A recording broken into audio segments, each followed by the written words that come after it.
let's discuss some of the concepts in the colorimetry lab and sort of go through why are we doing this lab. Again, lab skills, a lot of this is just about you need to learn how to make solutions. You need to learn how to do preparation, calculations, how to get in the lab, how to make it using a volumetric flask from a solid or from a dilution, and get really good at that. You're going to do that a lot. So I have a variety of videos on that, and that's its own task, and that's a lot of this. We're also learning about this concept of calibration. I may not have exact values, but I can use some known information to basically find values that then I can use with unknown information. We're also going to talk specifically a little bit about colorimetry and about the process of absorbing light. We won't get too much into that, but we'll sort of discuss the general ideas of it and some of the how this can be used and then how it cannot be used. And we'll talk about graphing calibration curves and then using them. All right, let's start off basic idea. If I look at these solutions and I tell you, oh, these solutions have 5 different strengths, 0.05, 0.2, 0.35, 0.4, and 0.5 molar, can you identify which one is which? The answer is probably yes. If you understand what molarity is and you understand it's a form of concentration, you're saying the lightest one is probably the smallest molarity and the darkest one is probably the strongest molarity. And I could put them in order from the depth of the color. What's going on is that your eyes are doing colorimetry. Our eyes can do basic colorimetry. Basic colorimetry is how much of the light is being absorbed by the solution.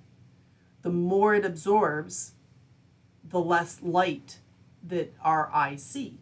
And we can register that. Our eyes are capable of registering that intensity. And so that's what we're doing. We're measuring the absorbance. It turns out that it's related to how much stuff you have in there. If I have a lot of absorbing material in there, and that means a higher concentration, then I will have less intensity of light shining through it. And from that, we can make ideas. So you were using colorimetry. We have a professional device that's much more accurate and precise.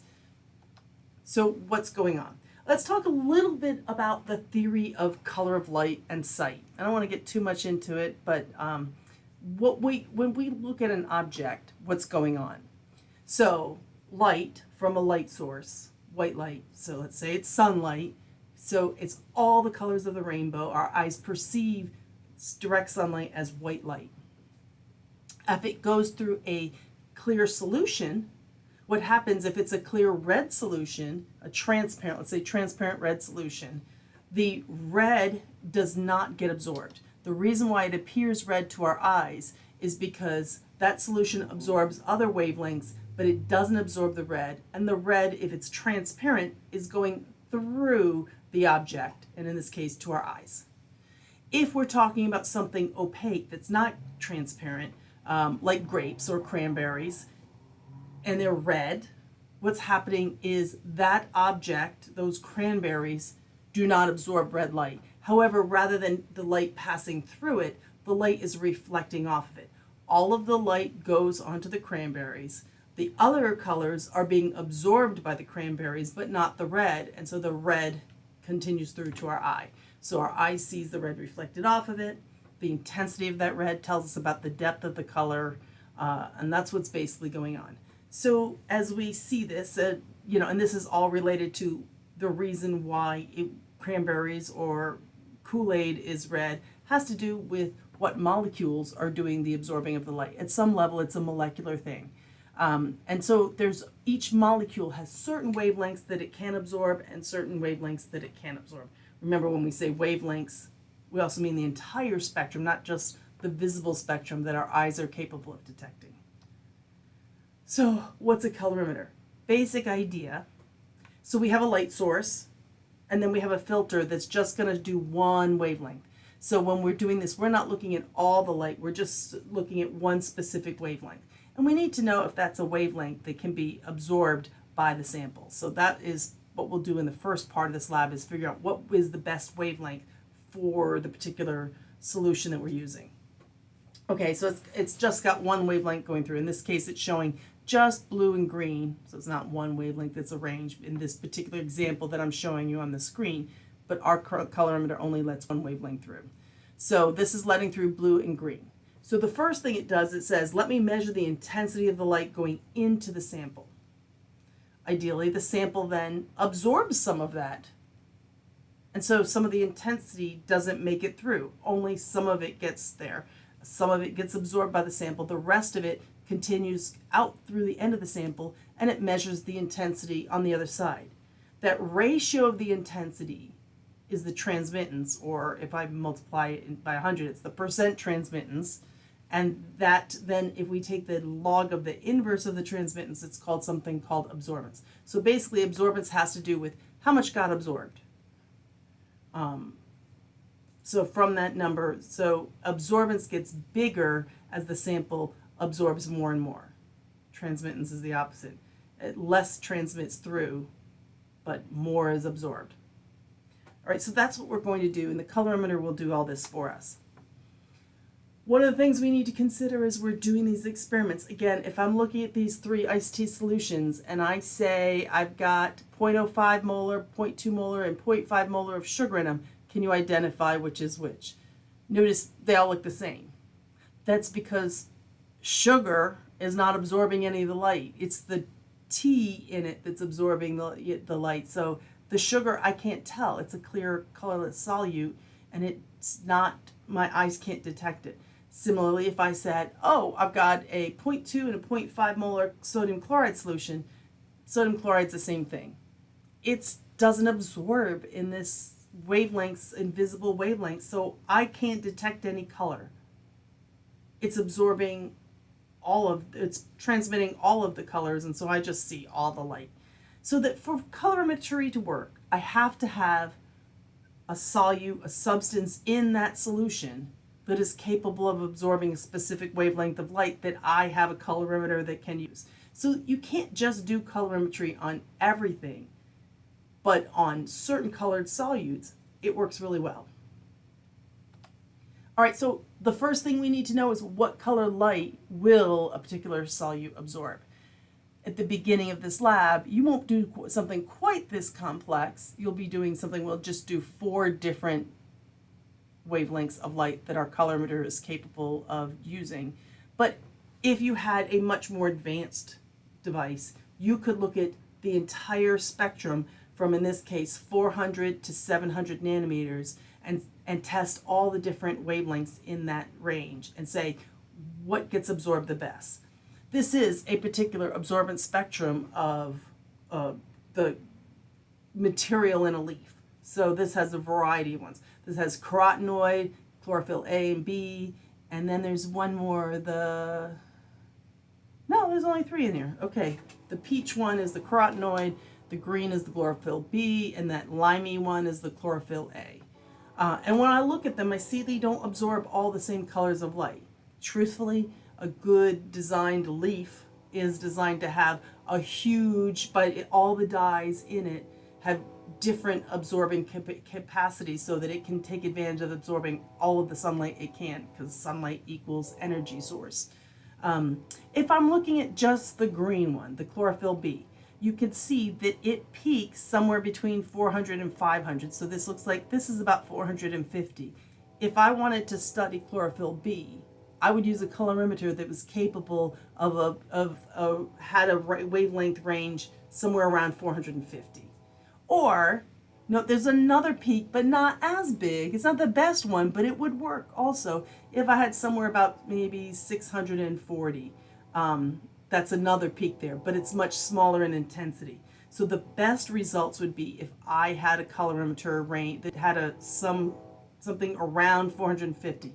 It might be 470 is what the colorimeter used. That would still be a really high absorbance. So the first thing we're going to do is we're going to take our 2 solutes and we're going to make one of these spectrums. It won't be as beautiful as this. It'll be only 4 points. We'll use the 4 different wavelengths that our colorimeters can do studies at, and we'll see which one is the best one for copper sulfate and which one is the best one for copper chloride, if they're the same or if they're different. So that's the first thing we're going to do, is basically recreate this, but we'll only have 4 points on our scale. Let's go back and talk a little bit more about the theory. So a couple of things affect absorbance. And it turns out it's the concentration, which makes sense, right? More solute, more you can absorb, right? So we say that some solutes can absorb light.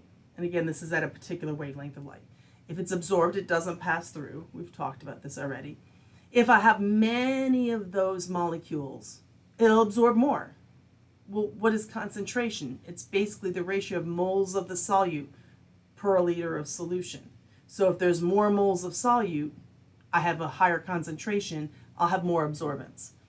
But also there's some other factors. Again, it's that specific solute at that specific wavelength. It might have a certain ability to absorb. We're going to call that E, molar absorptivity. You just need to know that it exists. So that has to do with the characteristics of the molecule itself and its ability to absorb.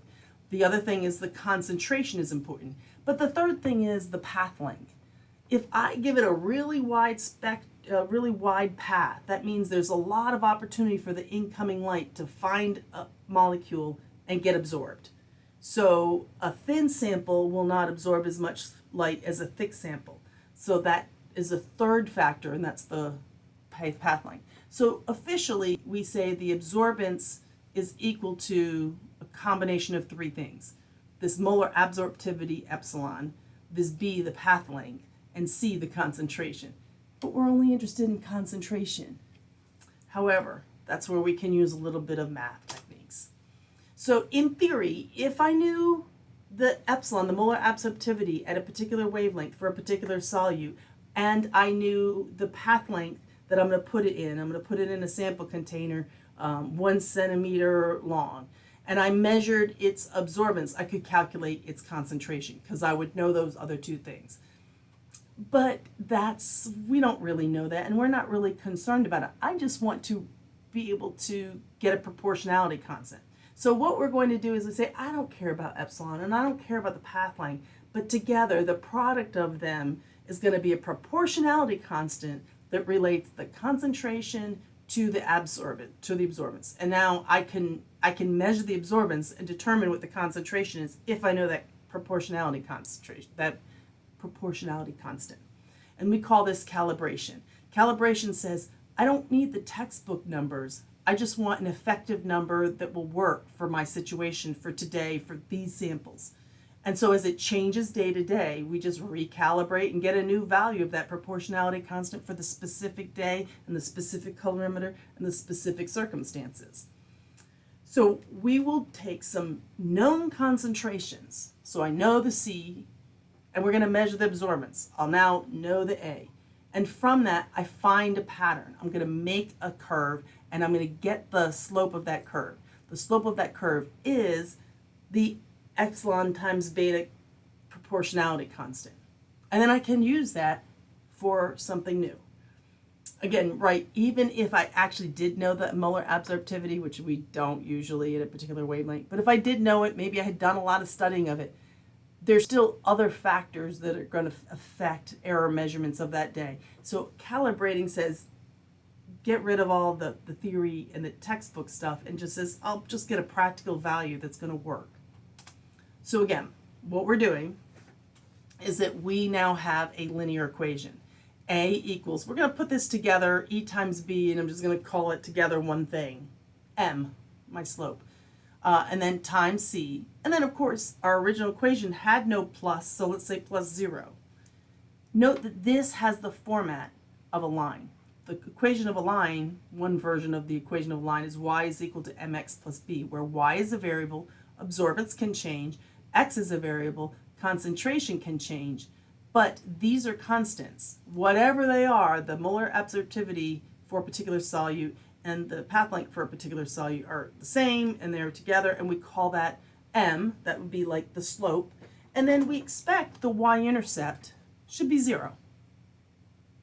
So we know, however, in reality, sometimes we have errors. So you should get a y-intercept when you fit your data that's really close to 0, but it may not be exactly 0, and that's fine.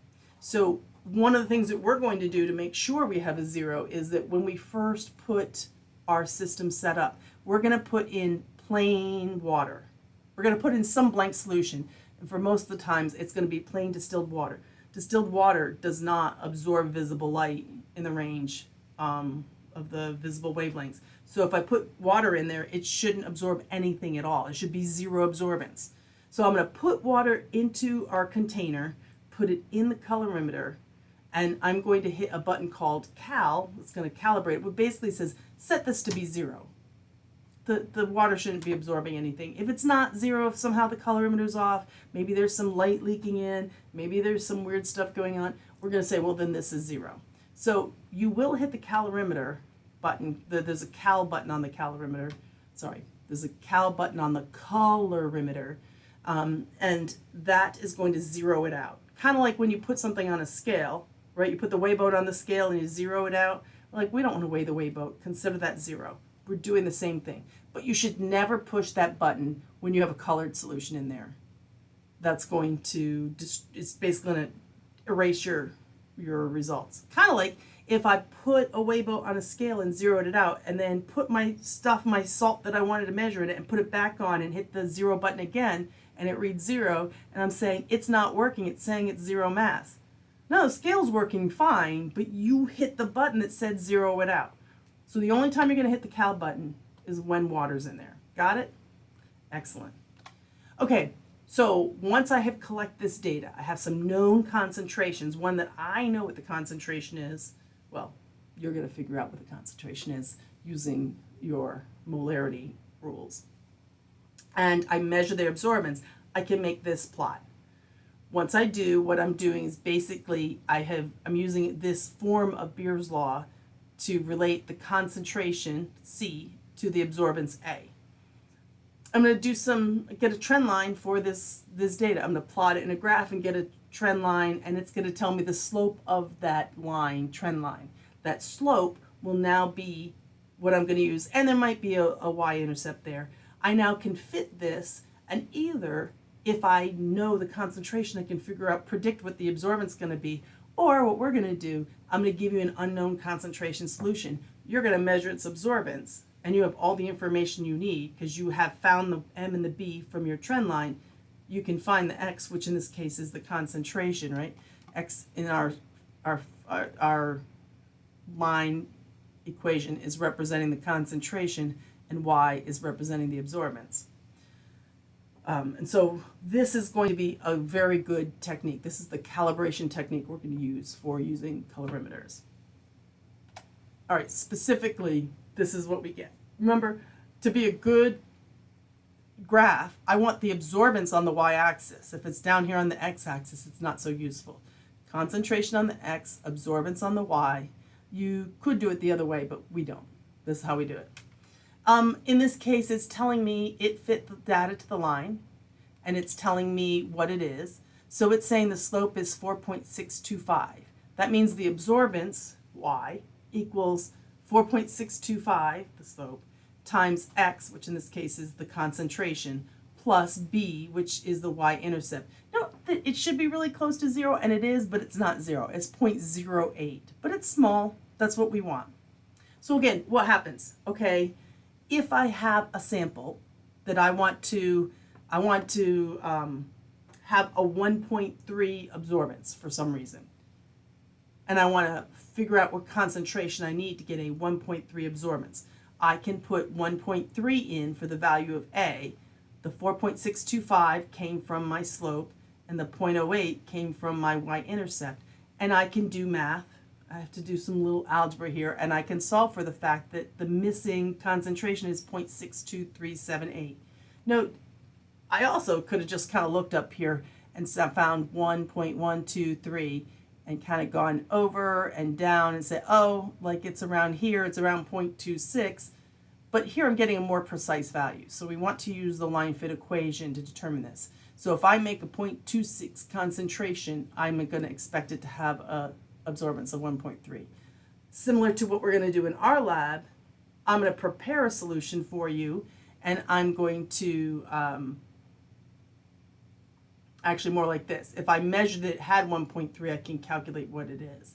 But if I wanted to predict its absorbance and I knew its concentration, I could do it this way and solve for the absorbance in that case.